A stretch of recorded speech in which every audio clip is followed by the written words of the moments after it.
Hey, how you doing? This is the homie Cool Breeze, aka El Cristo Negro, and this is El Cristo Negro. I podcast for your sins. I really do. Anyway, we're gonna talk about, I guess, my second favorite subject. It is a derivative of my first favorite subject. My first favorite subject is women. So my second favorite subject is obvious, love. I love love. I got lucky.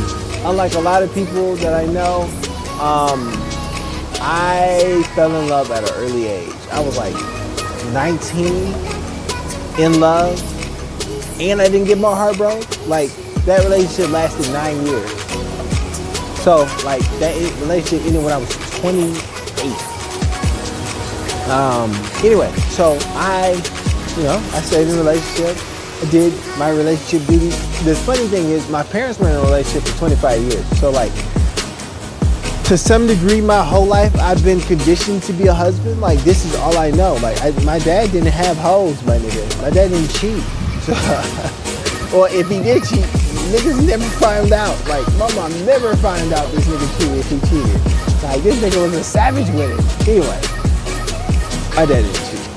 So, that's how I was groomed my whole life, to be a husband. So I got married early. I'll say engaged early. We didn't get married for much later. But I was with, like I said, I was with her for 9 years. I was faithful, all that shit. And then it ended. When I did this frolicking, and I really only officially, I'm gonna say I only really had two flings. One was like a little emotional fling, where I was like feeling this chick, and then the shit went south. Nigga, I was in a bad place. That shit went mad south. That shit went bad, and yeah, that was it. Like, the relationship really just ended, or the attachment ended, right? She moved on to another nigga, and I was just out this bitch, right? The next thing was, like, when I moved to Atlanta, I had like another little fling. That shit, it ended similar to how the first one ended, but it taught me something. First thing it taught me, like, these three relationships. The first thing it taught me was, I'm afraid of love. Why? Listen, I don't want to hurt nobody, and I don't want to get my heart broken. Like, I'm not with the, I am not with the smoke at all. Like, I don't, yeah, that's it. I'm not with the smoke. I don't want it. Listen, it's painful. That's extremely painful. It's funny, I be seeing like people in and out of relationships, ending relationships, and I'm like, oh, you soft. You soft, right? And it isn't until the situation happened to you, like, oh shit, wow. You understand, like, you know what I'm saying, why somebody's spazzing. I had never had my heart broke. I had girls tell me like, nah, like, I'm not fucking with you, I don't want to date you. Like, okay, like, you know what I mean? After a while, it's like, okay, cool, you get used to that, right? I had never been in a situation where, like, I got a yes, then it was a no. It's like, yes, and then you start fucking with it, you start feeling it, and then it was a no. It's like, oh, you caught me slipping, nigga. She caught me slipping and she broke me off, nigga. And she caught me lacking, nigga.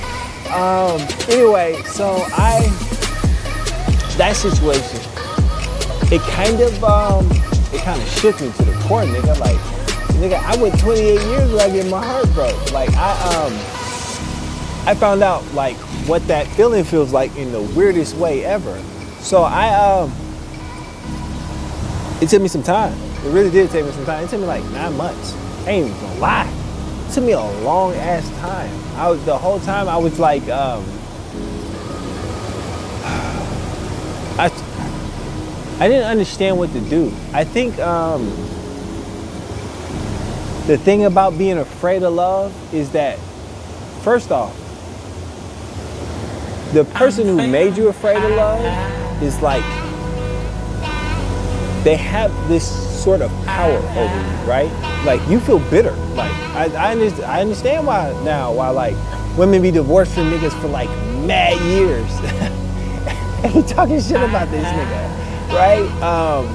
Because deep down, like you still feel some sort of envy toward this person because they did you wrong, right? Or you feel they did you wrong. So in this situation, I felt like I had been wrong. I'm like, yo, like, and it develops two things. It develops, first off, it's like a Stockholm syndrome type of thing, right? Where you are like obsessed with the person who hurt you because you feel like you are missing something. Like they should be giving you love or some shit like that, right? The next thing is you develop this feeling about yourself, like you aren't worthy of like someone loving you properly, right? And like I said, it's weird. I just came out of a 9-year relationship, and for this like small fling to fuck my entire way of thinking up, it's like it's weird, but it happens, especially when you. And this is why I'm afraid of love, especially when you open yourself up and you be vulnerable. I had a fling in Atlanta. I was not, like, I opened up. It was like, you ever been to a hotel? I let that bitch in the lobby. And she was running wild in the lobby. I'm like, cool, do your thing, my nigga. You ain't coming upstairs. But I think she could feel that. Women are extremely observant. She could tell, like, she was never getting upstairs. She was, and like, it ended up with like her getting, like, I had like an event. She was supposed to come out to it, all this other kind of shit. She had a situation going on with her personally. She didn't end up showing up, and she just stopped like texting me and everything. Like I have a recording with this woman and everything. Like she was on the podcast. Like if I ever get it, I'm gonna drop that motherfucker, and I didn't even tell niggas who it was. I don't even want to tell niggas who it was. Why? Cause nah, nigga. Anyway, she might air it one day. Like yeah, yeah, this nigga Cool Breeze. So be mindful if this shit drops. That bitch ain't shit. I just playing. She really was cool people. She was mean to everybody else, but she was nice to me. So. I don't know. I don't know why I like mean girls. Maybe it's my mom. Maybe it's just who I am. Maybe I'm a mean person. I'd be like, yeah, wild out, baby. But that's how it was. Listen, she was mean to everybody except for me. She was super, super sweet. It was crazy.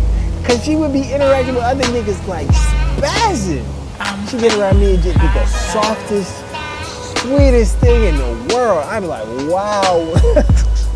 What the fuck are you, woman? Anyway, that ended, and I wasn't hurt. I mean, I was hurt because, like, you know, like, nigga, you just dipped. What the fuck? Like, damn, I was having fun. But at the same time, I wasn't, like, I hadn't opened myself all the way up to be like when she left, it felt like she stumped on my shit. Like, no, when she left, it was like, oh man, for real? Damn. All right. The first time, I was like, oh my God, I can't take it. I can't breathe. It was terrible. Oh my goodness. I'm ashamed of how foolish I acted. Anyway, I think the biggest thing is you gotta be open to love. You gotta remain open. I know so many people who've been through so much shit. They've been through like divorces, niggas cheating, niggas beating on them, and I mean niggas, women, all kinds of crazy stuff. I think the biggest thing is you gotta stay open. You gotta be willing to let people in. You gotta be willing to like love on people. You gotta keep loving on people no matter what happens. But the biggest thing is you gotta heal. If you don't heal, like you ain't shit for nobody else. Like you're literally damaged goods out here. Like you gotta take that time, heal yourself, get over this shit. Like seriously, get over it. Like if you can't, like if seeing that person would upset you, you're not over it. It's just that simple. I think that once you're over it, and that comes through forgiveness, like forgiving them, forgiving yourself, whatever needs to be done, using forgiveness to just get through that shit. Once you get through it, I'm telling you, you're gonna be a better person. Let that person go. Let them go live their life. From time to time, some of these people come back. Some of these people show back up like, hey, I'm here. Don't entertain it. Don't entertain it. Like, once it's done, let it be done. Like, make it official in your head. It's done, it's done. Don't do no extra shit. Don't do nothing else.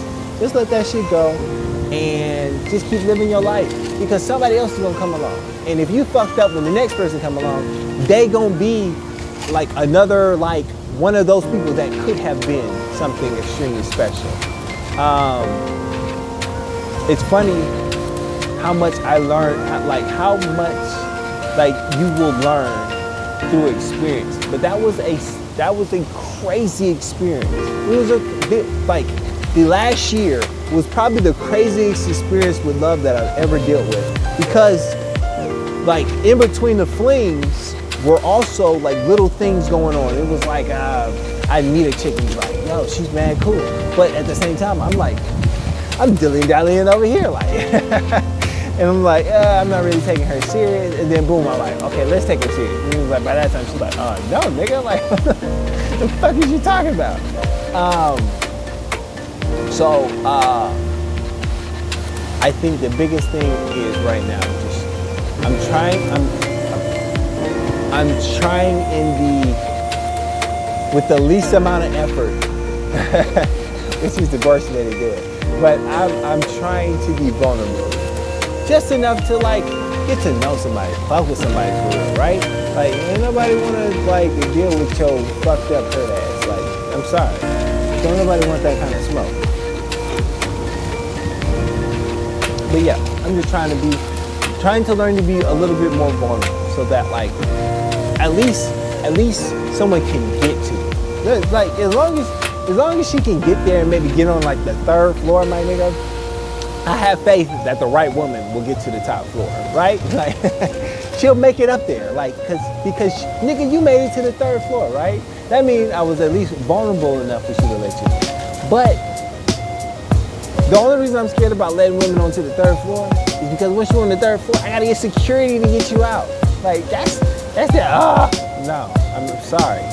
I can never, ever, ever feel like that again. Nigga, that is the worst feeling in the world. Next to death. When somebody dies, when you lose somebody,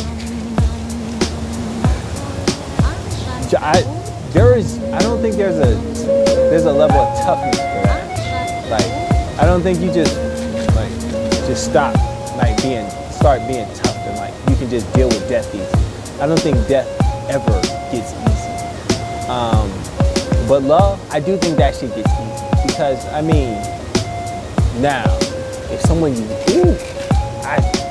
you love dies, like not like a sibling, like somebody you are in love with dies, I wonder how that feels. I don't want to know. I don't want to know. I'm just saying. Like I'm thinking about 2 experiences, right? I had a sibling that died, and I had a situation where I was in love and I got heartbroken. Combining those 2, man, I cried for my sister, nigga, like a baby, nigga. Like that shit was no joke. So I could only imagine. I don't even want to find out. I don't even know what I'm thinking about. I don't even know why I'm talking about this. Anyway, make sure you're right for the next person. And if you're afraid of love like me, nigga, we gang, nigga. But I'm working on it. I'm working on it just simply because, nigga, I gotta have kids. Like, I want love. I want that love. I want to have that experience again. Like, I messed it up, like, once before. Like, I would not fuck up love ever again. I would never fuck up love ever again. I think at the time, I just didn't appreciate it. Like, I was 19. Like, my nigga, it was like an alley-oop, nigga. It's like, okay. Like, you know what I mean? Like, I don't think I had to earn it or like learn to earn it. Like, I literally just met somebody that was cool. She was my best friend, and boom, I was like, yo, let's date. And that's how it went. I think now I have much more appreciation for like love and things of that nature, just simply because I understand it's not easy. It's not like a gimme out here. Like, you know, I mean, for me, ever so slightly is kind of a gimme, my nigga. I'm 6'4", I'm black as fuck, and I look good. Like, okay, it's somewhat a gimme. Like, just ever so slightly, but I still gotta work. Just like everybody else, I still gotta work for it. And I definitely didn't appreciate it. So I think that's it for me. Like, I want to be vulnerable with the right person again. And that's it. That's it. I'm just afraid though. Listen, I'm walking on eggshells. Listen, when I tell you I am scared, nigga is scared. Nigga is scared. What the fuck happened? I don't know. I had a vulnerable moment recently. Anyway, when it happened, it was like I almost shut down. It was weird. It was like, And I caught myself. I was like, chill, nigga. Chill, nigga. We good. But like that was the feeling. It was like, man, this is terrible.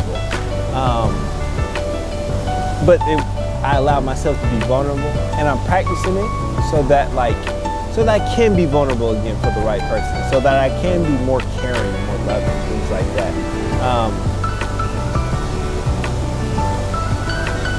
I can't lie, being a stone kind of feels good. I don't know, like when women are trying to get at you, it's like, you're just unaffected. It's like, I don't know, it's a level of power that comes with it. It's like, man, I can just maneuver through anything. Like, it's cool.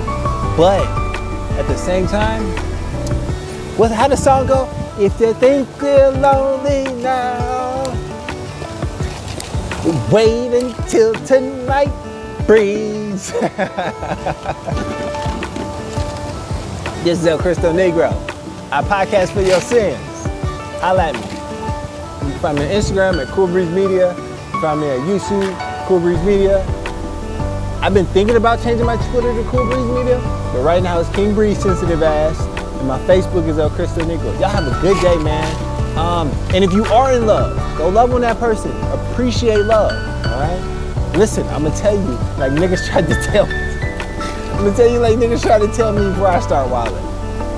If you got somebody, now if they ain't shit, leave them.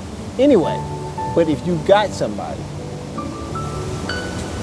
make that shit work, because there ain't nothing out here. I'm lying. There's so many good girls. That's my problem. That's why I haven't got with nobody else. Because there are a lot of good women out there. Like, okay, like, I don't know who the fuck came up with that shit. Like, oh, nigga, there's nothing out here. That nigga lied. That nigga lied. There are a lot of good women out here. Yes, I'm talking to you. I'm talking to you, dude. I just want you to know, I love you. I'm just playing. I don't know who I'm talking to. But there really are a lot of good women. Black women, nigga, with good jobs. That'll treat you right, nigga. I don't know if she won't cheat on you. I don't know her that way. Anyway, there are a lot of good, really good women. Like, nigga, take a chance. Good women with no kids? Oh, you pushing it, nigga. You are pushing it. Like, nigga. There's a couple of them. They out here, they sprinkled in throughout society, nigga. If you can't find her, she's probably at work. Again, it's Cool Breeze and Cristo Negro, aka Black Jesus, aka Young Pimpin', aka Black, aka Dread, aka I'm gone.